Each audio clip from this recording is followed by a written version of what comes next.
সব বয়সী মানুষেরই কম বেশি খুশকি হতে পারে। অনেক সময় চুলের খুশকি সমস্যা নিয়ন্ত্রণে রাখাটা যেন অনেকের জন্য দুঃসাধ্য ব্যাপার হয়ে দাঁড়া বা কষ্টকর ব্যাপার হয়ে দাঁড়া।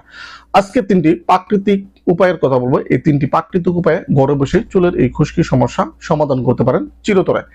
নাম্বার 1, জবা ফুল, আমলকি, জলপাই এই তিনটি খুব সহজেই হাতের নাগালে পাওয়া যায়। এই তিনটি জিনিস একত্রে বেটে পেস্ট তৈরি করে চুলের গোড়ায় অর্থাৎ মাথার তালুতে লাগান। 1 ঘন্টা পর শ্যাম্পু করে ধুয়ে ফেলুন। ইনশাল্লাহ আপনার চুলের খুশকি অনেকটা কমে যাবে। 3 থেকে 4 দিন যদি আপনি এই প্রাকৃতিক চিকিৎসাটি গ্রহণ করুন, ইনশাল্লাহ চুলের খুশকির সমস্যা চিরতরে নির্মূল হয়ে যাবে।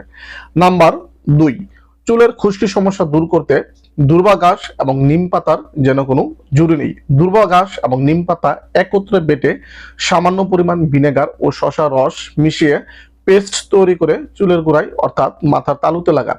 1 ঘন্টা পর শ্যাম্পু করে চুল ধুয়ে ফেলুন। এই প্রাকৃতিক উপায়টি যদি আপনি অবলম্বন করেন, দেখবেন ইনশাল্লাহ আপনার চুলের খুশকি একদিনেই 70 থেকে 80% কমে গেছে।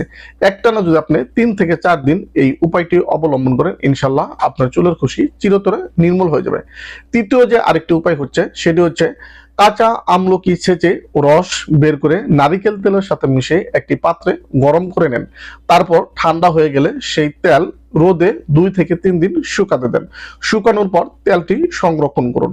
এই তেলটি সপ্তাহে যদি আপনি 2 দিন মাথার চুলের গোড়ায় ব্যবহার করেন, ইনশাল্লাহ আপনার চুলের খুশকি চিরতরে নির্মূল হয়ে যাবে এবং আপনার কখনো মাথার চুলে খুশকি হবে না। এই 3টি উপায় হচ্ছে অত্যন্ত পরীক্ষিত ভেষজ চুলের খুশকি দূর করার উপায়। আপনি যে কোনো একটি পদ্ধতি অবলম্বন করতে পারেন।